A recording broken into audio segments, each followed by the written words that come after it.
Hello, hello, and welcome to the fourth episode of the fourth season of Law Candor, the podcast wholly devoted to pursuing the legal technology revolution.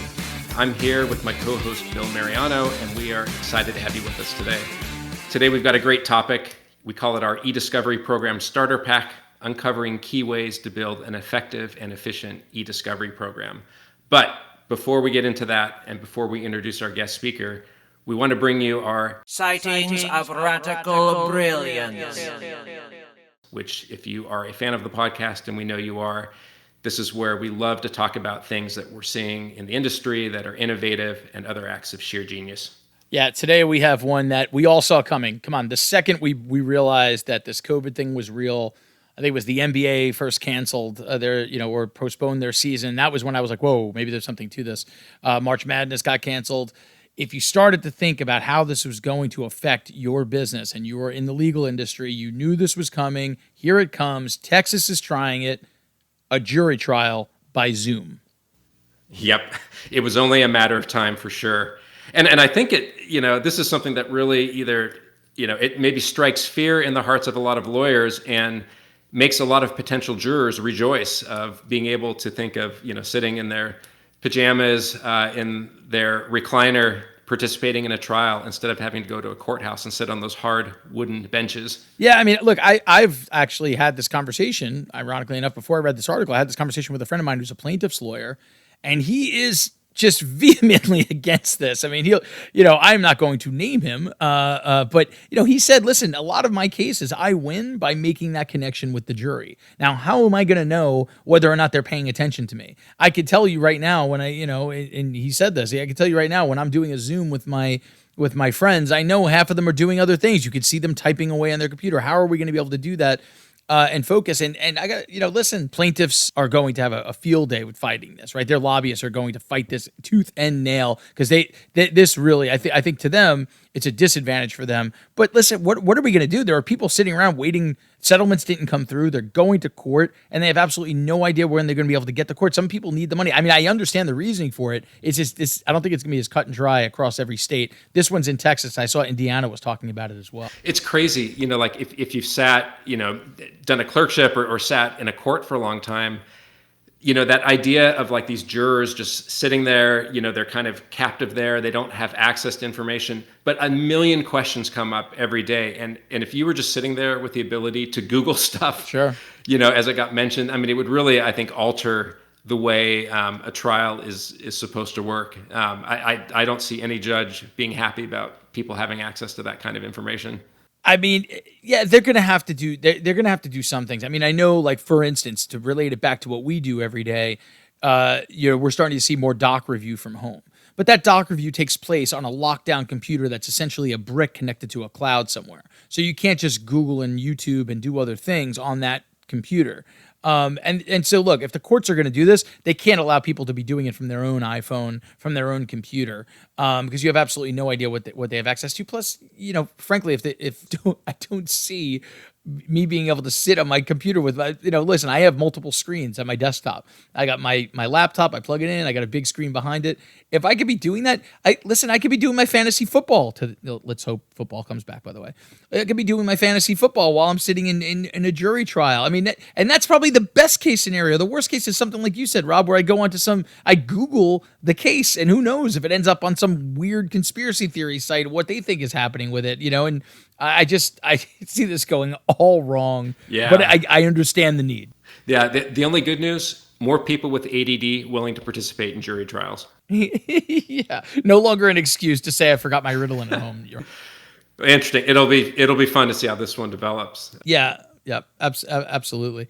So listen, take a look at that. Google it. You'll get it. I mean, listen, you'll get a kick out of it. It might be a little off-putting. It's going to be interesting to see where it goes. But let's get to our episode. We did just a great interview with Zander Brandt of Lyft, and he talks about how to. He's going to take us through a journey of how to key ways to build an efficient eDiscovery program, and his experience is extremely unique. We get into it a little bit. Zander has got a really unique background for this topic, and that's why we're happy to have him join us. I think you're going to enjoy it. Zander Brandt of Lyft on eDiscovery Program Starter Pack and uncovering key ways to build an effective and efficient eDiscovery program. Enjoy the podcast. Well, we're excited to get to the interview portion of our podcast today, and really pleased to have Zander Brandt of Lyft with us to talk about our eDiscovery Starter Pack, key ways to build an effective and an efficient eDiscovery program. And I couldn't think of a better guest to have than Zander. Maybe just to start us off, Zander, your fame is not at the level yet that it will soon be after being on the podcast, but for now, maybe you could just give our audience a little bit of background on yourself. Yeah, thanks so much, Robin. It's great to be here. So I've been in the eDiscovery industry now for about 11 years and have kind of been in every facet of it. I started out on the consulting side, worked for a vendor for a little bit, worked at a law firm, and then over the past about 4 years, kind of transitioned in-house to the corporate side. Has spent about 2.5 years at Lending Club, which is the world's largest peer-to-peer lending company, and kind of built up their eDiscovery program from scratch. And then about 9 months ago, moved over to Lyft and kind of did the same thing, built their eDiscovery program up from scratch. So this is where we get to my favorite portion of this program, which is you have been the first corporate eDiscovery employee at 2 different companies, which I find amazing because, well, I mean, one, it's great for the second one. The second company must have been like, wow, this is great. He's already done this before. Why, he's already built something before. What, he's broken and built it once. He can break it and build it faster here. But what's that like? What is it like when you're coming in and you're getting challenged with a company that essentially when they hire you, they're like, this is a problem. None of us know how to fix it. We need someone who's an expert. Okay, now it's all yours. Get it off my desk. Yeah. I mean, it's hard. It is really hard. I mean, you have to be humble. You have to be patient. I would not do good in that job then. I would not. I am neither humble nor patient. We don't know each other well yet, Zander, but you will learn I am not humble nor patient. Look, it's going to take a lot of time to get things up and running, right? It is. And I think what's important is you really have to understand that you don't know what you don't know, right? And that you're coming in new, but you have to understand that a lot of people have vouched for you. A lot of people, are putting their trust in you. And so it's also extremely rewarding for the right kind of person, right? Because you need to be independent, you need to be quick thinking, and you need to be able to take a lot of ownership. There's not going to be a lot of hand-holding, right? They're putting you in this role because they are entrusting you to essentially, be the subject matter expert, go in, hit the ground running, and take ownership over everything that's going to happen. Zander, I've worked with Bill for over 10 years now, so I'm both humble and patient. That's basically a requirement. But I'm curious. You've like Bill said before, you've sort of arrived at this at a new company. You're ready to get things going. What are your initial steps that you take when you are launching a new eDiscovery program? Right. So I think there are a couple things, and one is that, look, you may be coming into a small legal department and maybe a huge legal department. Obviously the GC probably signed off on you. Legal ops is excited to have you. Paralegals are excited to have you. Litigation attorneys are excited to have you. But there may be a lot of people who don't really understand what it is you do and what it is that you bring to not only just the legal team, but to the entire organization. So I think one of the first initial steps is to kind of show your value, right? Look for the low-hanging fruit. Look to see how you can kind of demonstrate your value and show your worth immediately. And I'll give you an example. So when I first joined one of my 2 companies, I won't tell you which one, I kind of did that exact same thing. I was like, how can I look to see what kind of low-hanging fruit is out there where I can make immediate, tangible impact on the organization? And so I was kind of asking around, and one of the things that I did when I was on the law firm side is constantly having to review invoices, right? Take it with a fine tooth comb and go through every invoice, every line item. And I kind of reached out to a couple of attorneys and went, hey, so how are we handling invoices from the eDiscovery side? And the attorneys kind of said, well, we just do it. We don't really understand what the invoices say, but we're just kind of signing off on them. And I was like, would you like it if I started taking a look at them? They said, sure. So I start looking, and I'm taking that fine tooth comb. I'm going through every line item, making sure, and I'm going back in time. And I've noticed that one of the vendors that we used, and I will say, I think this was honestly, this was an honest mistake. There wasn't anything malicious, but they were charging the wrong amount to the wrong line item. So I'll give an example, right? So they were saying, okay, so for processing of documents and for the promotion of documents, we're going to charge $135 a gig for both. When it should have been $60 a gig maybe for processing and then $135 for promotion. I looked back, went back 6 months. They'd been doing this the past 6, 7, 8 months. I come to the attorneys and I go, did you guys notice this? And they go, we don't know what the heck processing or promotion is. That's a different thing. And so immediately I reached out to the vendor. I said, hey, I noticed this. They were very apologetic. But within about a month and a half of joining the organization, I was able to get a refund of $75,000. And to be able to kind of have that, after that, there was no doubt that bringing somebody from eDiscovery in-house was the right move. So, right? I think that the best part of the story is that you're leaving out is that you actually put in the subject line, there's a new sheriff in town when you contact them. Exactly. Maybe a little more polite than that, but barely. But, that's what it is, and it actually ended up getting a call out from the CEO, right? The GC forwarded this to our CEO, and they ended up reaching out and saying, like, this is what ownership is like. And, I had been there for a little over a month, and that's the kind of thing, you pick this low-hanging fruit. I'm not going to say that everyone is going to get lucky enough where a vendor has kind of made a colossal mistake that allows me to look really good immediately. Probably more people than we think will get lucky enough with that one. I think that happens quite a bit with some, from what I've heard.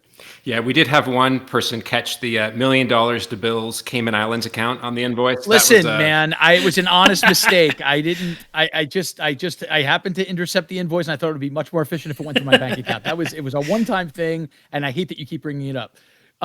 Listen, in all seriousness, it's a great piece of advice, right? Look for that low-hanging fruit right away so you can deliver value and immediate impact. What about things to avoid, right? That's another thing. If you're starting out in a new gig, especially something like this, where you might be the first person that be dealing with eDiscovery for an organization and building this out for them, what would your advice be, to those people in that situation on things to avoid? So I think there are a couple considerations to take into effect that I think folks, especially if you're kind of coming from the vendor side or coming from the firm side, and this is your first time in a corporate role or your first time in-house, a couple of things that I've seen where people come in and realize that it's not really the way that it used to work for them, right? And I think most importantly, and one of the key aspects to being in-house is the ability to network and to really understand that all of a sudden you are no longer kind of king of the hill, right? And look, if you're working for a law firm, everyone at that law firm is working towards part of the EDRM lifecycle. If you're working for a vendor, everybody's working for the EDRM lifecycle. If you're working in-house, you're maybe one of a dozen people doing that out of thousands of people at the employee. You are no longer the head honcho. You're kind of no longer the big fish in the pond, right? And you kind of have to understand that, right? I can give another example about this, right? So for a company, for one of my companies, we had a review going on, an ongoing litigation, and outside counsel found that, oh, look, we have been going through some emails, and we've found that there's some source code that might be really, really relevant towards this litigation. Can you work with work with your software engineers and see if you can get that source code? And boom, now I'm off to the races, right? This is my job to kind of go hunt this down. So I reach out to, one of my contacts on the software engineering team. He says, oh, I don't work on this, but I know this person who does. I reach out to them. They say, oh, I worked on a different part of this. I know who does. So I reach out to another person. 4 or 5 people later, I found the person who's working on it. And he says, oh, yeah, I totally worked on this part. I can get this to you in maybe like a month and a half. Outside counsel is going to hate that, right? They want it done by Friday. They wanted it done yesterday. So, I reach out to outside counsel. They say there's no way that's going to happen. So I reach out to him and I say, hey, is there any way that we can get this done Friday? He says, well, the thing is, I worked on this, but currently right now I'm working on another project for our team. This has taken priority. And if we finish it, we're planning on finishing it in the next 3 weeks. And we finish it in the next 3 weeks, it's going to save our company $250 million a year. Okay, you take your time, right? And we will get back to you about this source code issue in a month and a half. And that's kind of what I think is challenging for a lot of folks who come in guns a-blazing. They're used to saying, okay, we need this done by Friday. Get it done by Friday. And the soft skills that are kind of involved being in-house, whether it's at a tech company or whether it's a pharmaceutical company or whatever, is you're dealing with a lot of people who have competing deadlines and honestly, quite frankly, more important deadlines than responding to like a subpoena request, right? And that comes into, I think, another challenge that I want to briefly mention, which is that, and I'm speaking kind of from the tech side here, is that tech companies exist because of their engineers. And we need their engineers to have the freedom to be as creative as possible, right? And that's why companies like Google, Facebook, Apple, Amazon, they all thrive, right? Is because they allowed their engineers to be as creative as possible. And unfortunately, that may mean that sometimes your ideal tools or systems aren't practical, right? Maybe in an ideal world, we want every single tech company to be using Microsoft Teams because they're backed up in Office Enterprise. They have built-in auditing systems, built-in preservation, and it's super easy for us. Every engineer on the planet wants to use Slack. So every engineer on the planet is going to use Slack because we're not going to go tell them that you now have to stifle your collaboration, your creativity to make it easier for the legal department to be able to collect data, right? And so these are kind of some of the situations that you have to avoid, and this kind of goes back on kind of having a little bit of hubris, right? Is you have to understand that in an ideal world, sure, we'd want to have all these tools that just make it easy for eDiscovery, but that's not practical. Yeah, I think they're great examples too, especially with, legal can sometimes have the reputation as being heavy-handed, in an organization and not always playing well with, revenue generating parts of the company. And I think that's a real balanced approach. Exactly. When you look back and, think of, what are a couple of maybe the best things or best practices that you could pass along to someone who's in your position in another company, just kind of starting that journey of implementing a new eDiscovery program, what advice would you give them? Yes, I think that's a great question. And I think that kind of goes back a little bit to some initial steps when you're going on board. And so I'll kind of circle back to that a little bit, but it's find quick wins, right? Focus on the most important aspects, focus on reducing cost, focus on improving and implementing process, and focus on increasing your defensibility. You notice I'll say increasing defensibility, not perfecting defensibility, because there's always going to be instances where, your company is going to have to use a tool that may make you personally a little bit uncomfortable, but you're just going to have to find a workaround behind it, right? And look, my previous invoice example was a good one, but talk about implementing a legal hold, right? It's easy to implement. There's huge cost savings. Everybody loves it. Everyone loves it. You focus on these 3 things. You focus on reducing costs, improving implementing processes, and increasing defensibility, and you're going to be hugely, hugely successful. It's great. I think this podcast was hugely successful. I thought it was fantastic. You did a great job.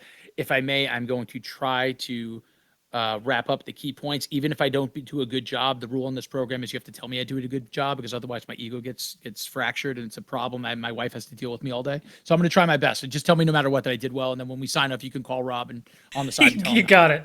I get a lot of those calls, by the way, Zander. So First and foremost, it's going to take time to get up and running. You have to be humble in this position. Another reason I can't be in the job, but you have to be humble in this position. It's going to take time to get up and running. So make sure you understand that instead of going in, as you've said, guns a-blazing.